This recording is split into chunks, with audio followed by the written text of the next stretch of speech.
Welcome to Shivering Timbers Dojo. Today we're going to work on our deep dive into first brown belt with Kenpo. So Kenpo1st Brown Belt has several moves that kind of go together. And the first two we're going to do that go together are attack from the temple and eagle pin. Both of them are an attack from somebody in front of you and somebody behind you. We have worked on two-man attacks previously with people at our sides. Now they're coming to get you. One of them, attack from the temple, they got a little more space, so we have a little more time. We have more space to control.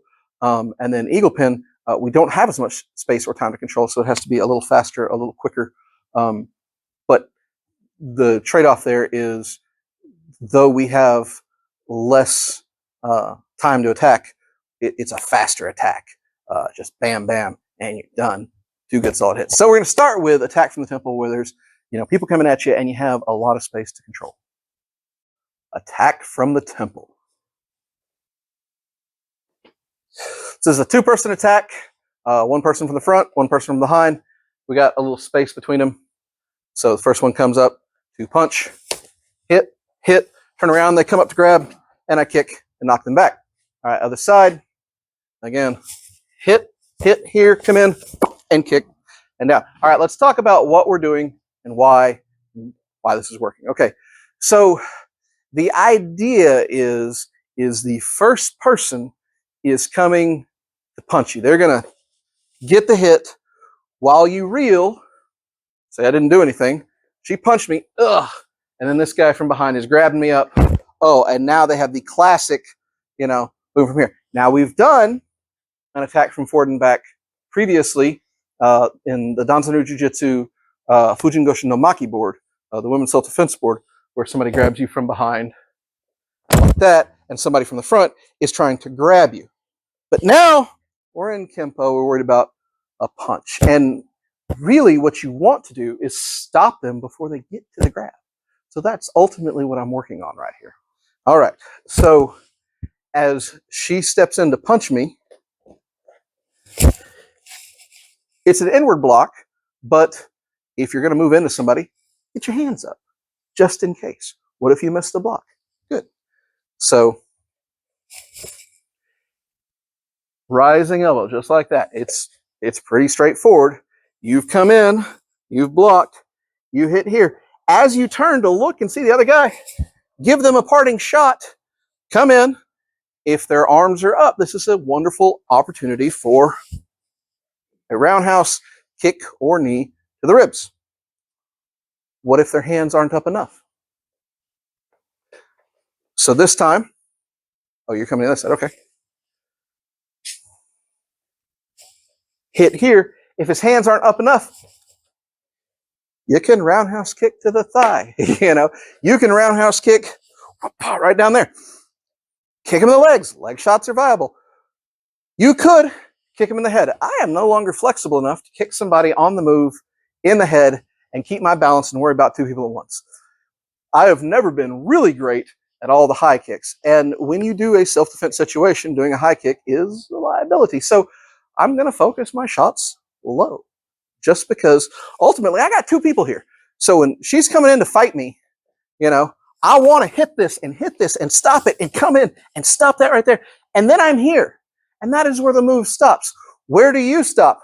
About 5 miles that way after you're done running. Because there's 2 people attacking you. That is terrible odds.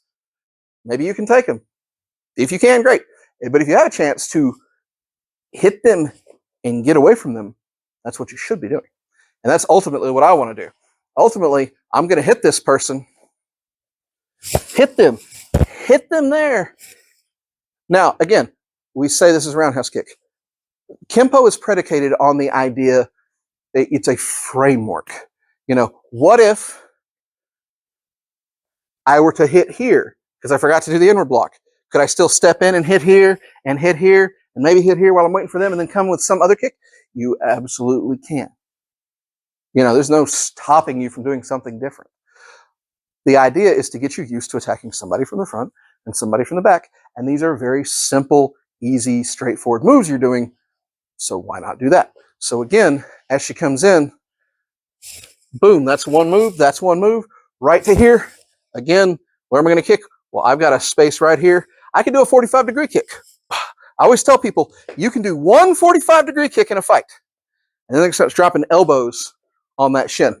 And in a self-defense situation, that's fine. You could also just come in, chop the leg, or, if he's got his arms out, take that rib cage out and go for it. What you target and what you hit is going to depend on how they're moving, your flexibility, your comfort level, your ability to deliver the kick. Simple as that. So if we're facing this way and I got the bigger guy who wants to punch me and the smaller guy wants to grab me or throw me or do something from the back, it's even better for me. Because again, as I'm coming in here and hitting here, and I got the smaller person, yeah, I'm going to eat that kneecap. It's going to be my personal property. Just like that. So when we do this, think about space. Think about timing. Where are they going to start up at? If they're starting from close in, this is where we go to eagle pin, the next move from front and back. I've got a lot of space here that I'm trying to control. This is my eye for attack from the temple. This is fairly big. They're coming at me. Since I know they're coming at me, I'm going to step in and go ahead, do the punch. So she can cover some distance from there. So can I. I can cover that distance here. I can also cover the distance here. And then I've covered distance and given myself some room to get tactically a better position or get away. There's two people. Screw that noise. If I've knocked them down with my blows, great. I've won the fight. Woohoo! Life is good. If I haven't, I've created enough space that I can then get to a spot where I can either defend myself or escape. So one more time, attack from the temple. I've got space. They're coming in. Hit, and hit enough to get out, get away, and do what you need to do. Good job. Eagle pin. This is a two-person attack, one from the front, one from behind. They are relatively close in now. Previously, we did the attack from the temple where they're coming at you from distance. Now they've managed to get inside. So as they step in and punch, I step in and block, kick here, kick there, keep myself open. One more time from this side. I block, kick, and kick. All right, so let's talk about what I'm doing, why, how you can do it. Ultimately, I think what people would like to see, if you are good enough, fast enough, and have the ability, is to step in, block this, kick, and kick from there. Well, my foot is in the air. What I have found is in a self-defense, stressful situation, you're actually tagging somebody. It's going to throw your balance off just a little bit. So, as she comes in, I really like setting my foot down just long enough to set down and see what's coming at me. If you know they're there, if you have, good visuals beforehand, you're like, oh, I know that guy's there. So I know when I kick, I'm going to keep it in the air and come right back. But it's advanced. Yes, this is in brown belt. Yes, a brown belt should be able to kick. That's great. But ultimately, touching down just a little bit to give yourself enough center to kick somebody hard, I think it ultimately is, your skill and the speed you need. How close is he? How fast are they moving in? These are all good questions. Ultimately, she comes in to punch, and he comes in too fast. Here, you might have to kick there and kick up and not get the full back kick. Or, again, kick here, and he's a little close. Your back kick ends up being one of those numbers. Kick low, kick to the knee to get those hands off you. Again, this is really depending on what you're doing. Again, we had more space with attack from the temple. When we hit, we turned, and we came around to this big round kick. Now instead, we're just doing bam, bam, because we have less space. Fortunately, we have less territory to control. To control a lot of territory requires a lot of movement on your part. Now it's fairly quick. You know where people are at. You know where they're going to be. So when they move in to hit, you know exactly what needs to happen. From this distance, I need to pick this thing up. right? I sat down. Oh, there he is. He's right there. Boom. And I can put that right in his hip, fold him up like a taco, make him make the noise, and get myself to a better position. What if the front kick didn't stop her? I hope it did. I hope I kicked her in the guts hard enough to make her fold like a taco and make the noise, but it might not have happened. So you still have to worry about what's there. Now it's a 2-on-1 fight. Hopefully you've made the space enough to, again, get yourself to a defensible position, escape, or pick one. So that's the other option when this happens. Try from the right side if you will. So she comes up, boom, and I kick this, and then just, choose that one's going down, and make him regret, and then put him between you and the other guy, and try from there. Again, you might just, again, it's 2-on-1. They're not fighting fair. You should not think about fighting fair. You should think about survival, and sometimes you just got to out crazy the other people. All right, so one more time. So if I'm stepping back and in, I'm stepping really in and in. So I really want to step in, but if I step into this kick, if I step into this block, do I have room for the kick? Not really. So how do I make room for the kick? We've talked about this before. No, go ahead. Punch me. Punch me. We pull back to Neko Ashidashi. So just like we learned in yellow belt, how to pull back into Neko Ashidashi for that kick, now we're stepping in and doing the same thing.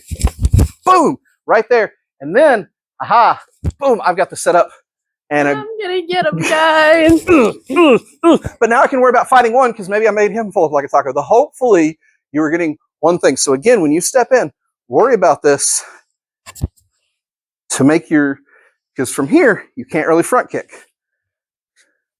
But I can come in and front kick that just fine, and then get on the other guy and make him regret. So, eagle pin, think about your timing, think about your distance.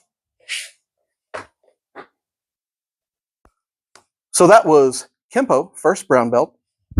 That was attack from the temple and eagle pin, both of which are two people grabs from the front and back. The first guy's punching you, second guy's trying to grab you. What if the first guy's trying to grab you? The same block you use for a punch can be used against a grab and hit them from there. You know, that honestly, either one works. Eagle pin even more so because you block the grab and then kick them and then kick the other guy. You can see this as a framework. What if I want to add more kicks? Do so. What if I want to kick then block? Okay, if that's what works for you. Again, it's a framework to start with. Work from there. Definitely work from resistance, but maybe pad up your buddies with a hogu, the armor, if you're going to be kicking them in the guts pretty hard, or at least give them a time to, you know, ki and get ready for that.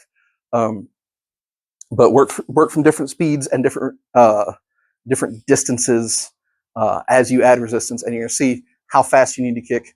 Do you need to set your foot down? Do you need to hold it up? If you still don't like these, come into class. We'll kick you around and show you why they're fun. For everybody else, y'all stay safe.